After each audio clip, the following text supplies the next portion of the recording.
Hi you guys, and welcome to A Soul's Experience, a channel dedicated to helping the human race remember who we really are.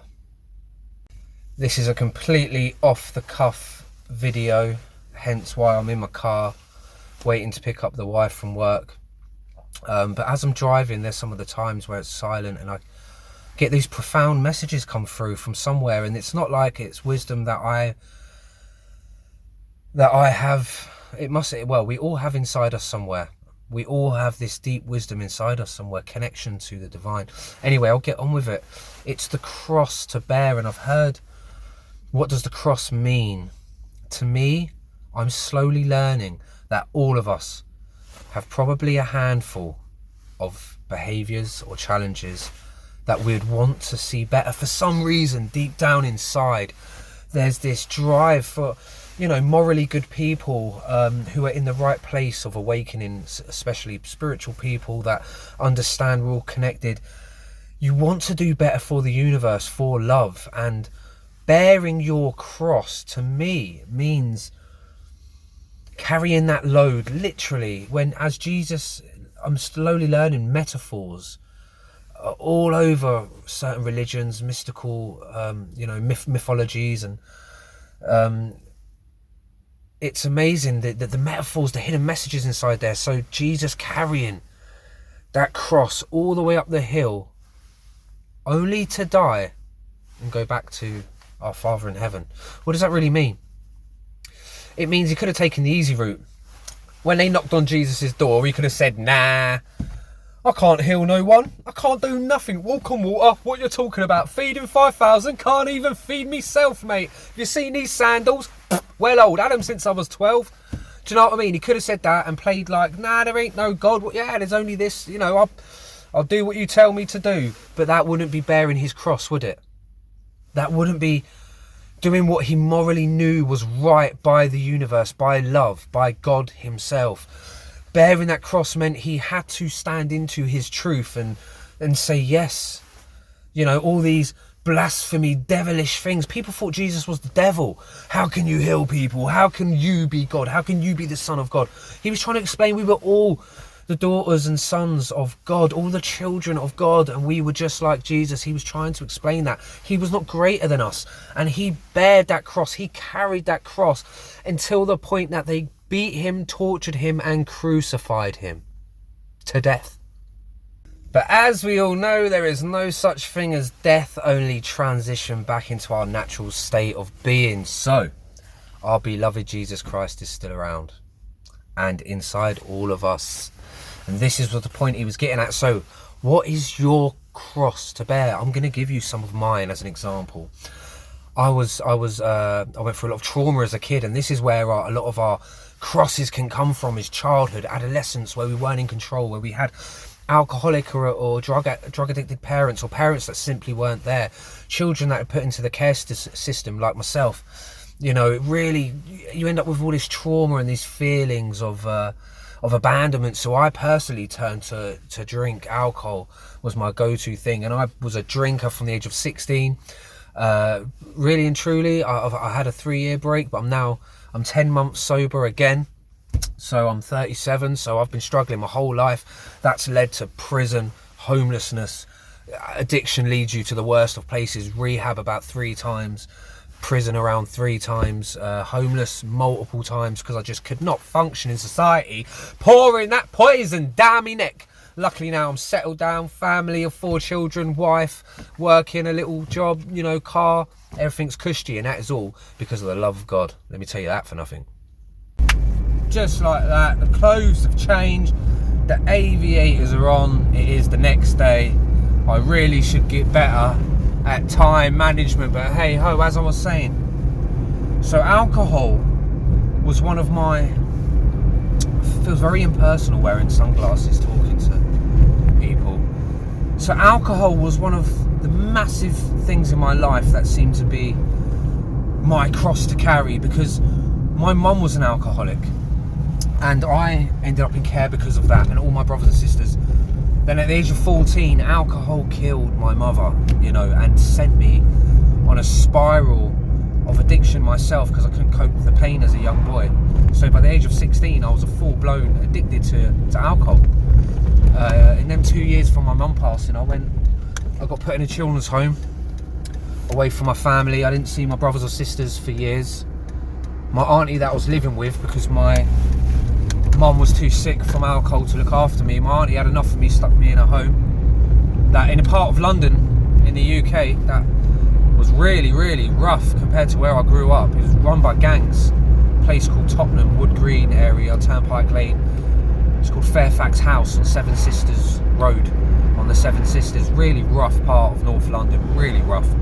And so there was me, a little 14-year-old white kid, in this really ethnic dominated place where I stood out like a sore thumb. I had my skateboard under one arm and listening to Eminem on me CD player with me hat on, thinking I was, just gonna skateboard down the road and get on with it. Next minute I've got hands in me pockets. What you got for me blood? What you got for me blood? Do you know what I'm saying? And it was just a different way of living. And I think on top of all that, I'm gonna do the windows up. On top of all that, it was just the not being with the family, that feeling of loss again. That was really, anyway, that led me down the spiral of addiction. But now, for many, many years, I didn't carry my cross. For many years, from the age of 16, dropped out of college and just partied. And I partied all through my 20s till I got in serious trouble when I was 20, just turning 26. Went to prison for 3 years and got out, stayed sober in there, which is harder than you think. It's all around you, hooch and whatever you want really is in there. But I stayed sober the 3 years, made a big change. And then when I got out, slowly fell back into addiction. Went back into the spiral of negative relationships that lasted 6 months tops. And then they had enough and my drinking would take over again. I'd have to move to another area, meet someone else, new job, new car, because I'd have lost my old car because I wouldn't be able to pay the insurance through my addiction.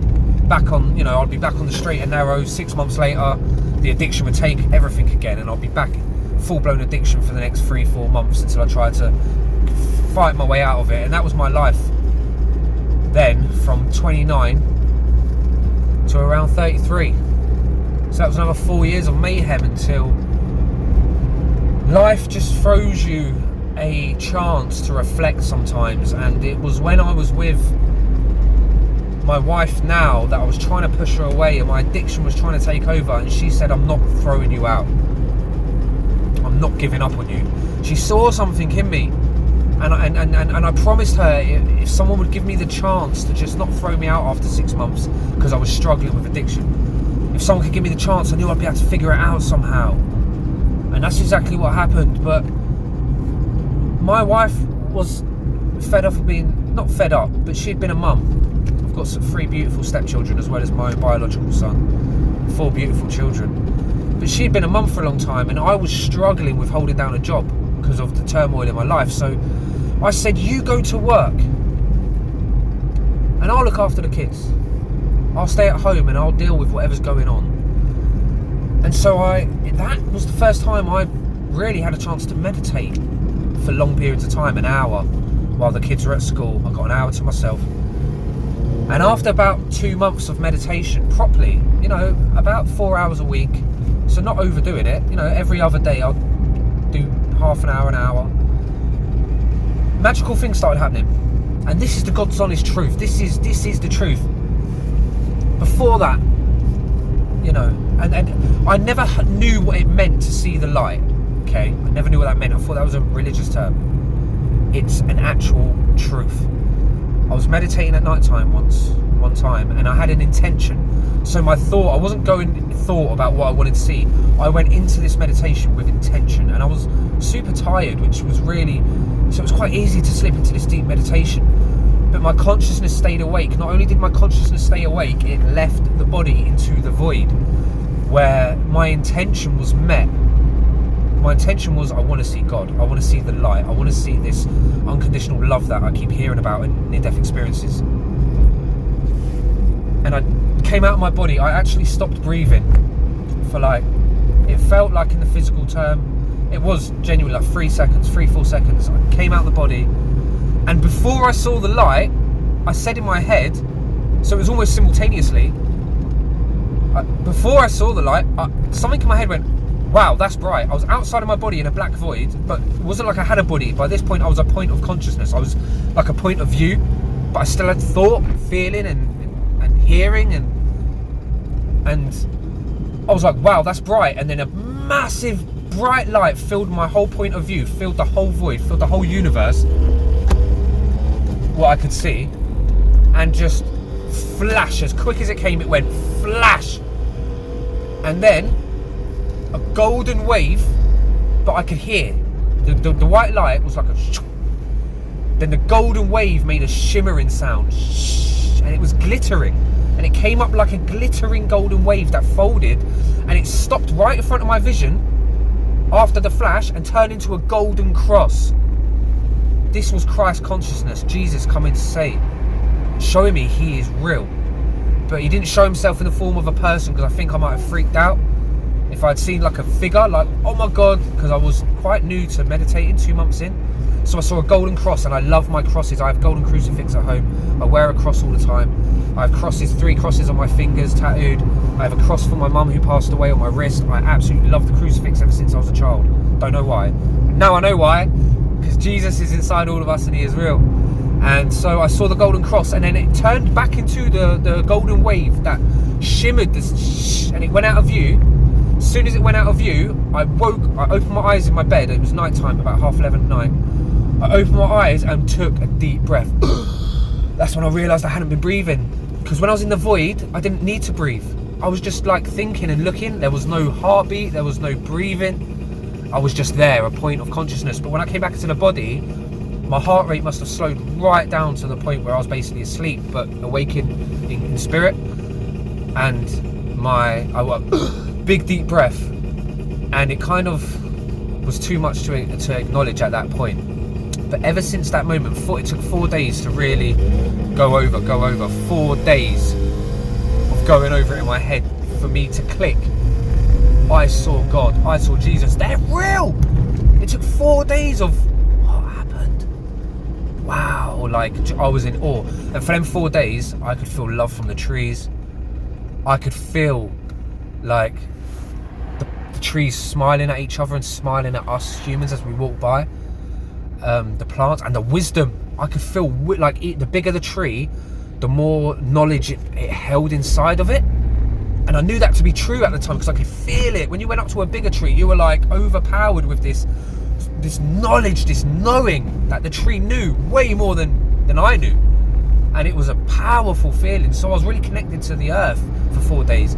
And then I really carried my cross well for a year. This happened 3 years ago now.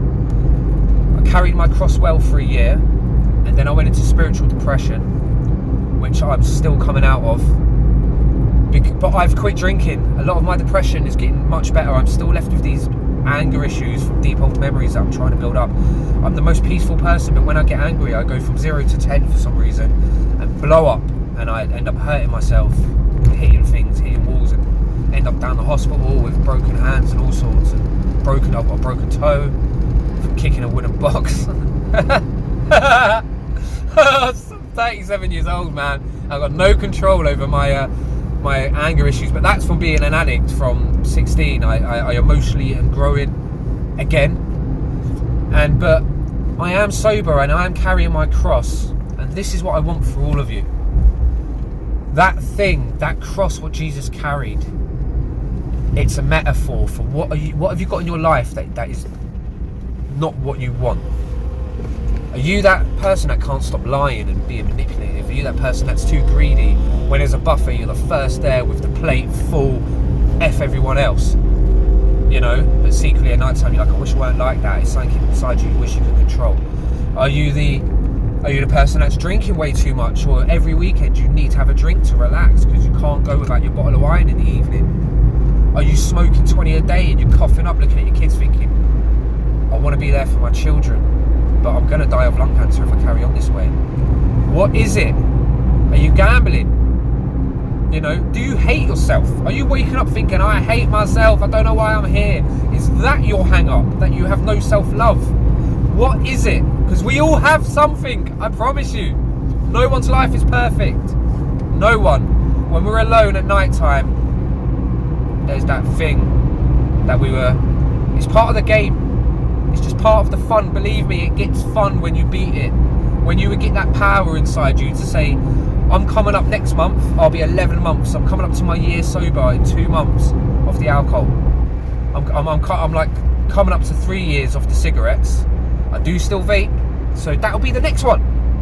That'll be the next one. I still vape, and I drink way too much coffee over water.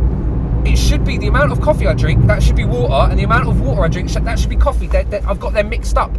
I'm addicted to caffeine. That's the next one after I've done the vape. It's just one thing after the other until enlightenment.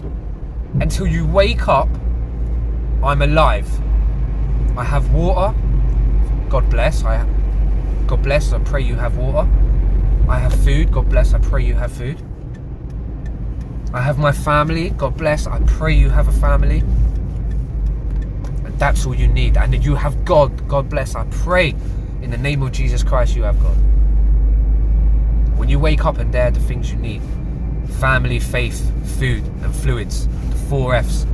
Family, faith, food and fluids. And when that's all you need, then you'll be fine. That's the 5th F, you'll be fine. After that comes the 6th F, fun. You start having fun. Then the 7th, you feel fantastic.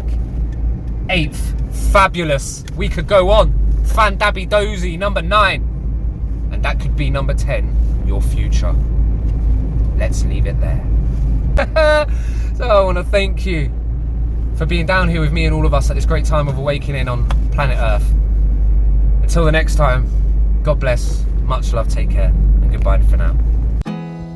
There's not much to do when all I can is thinking about you. Not doing well, don't know where you are, 'cause you're not here. It's been way too long.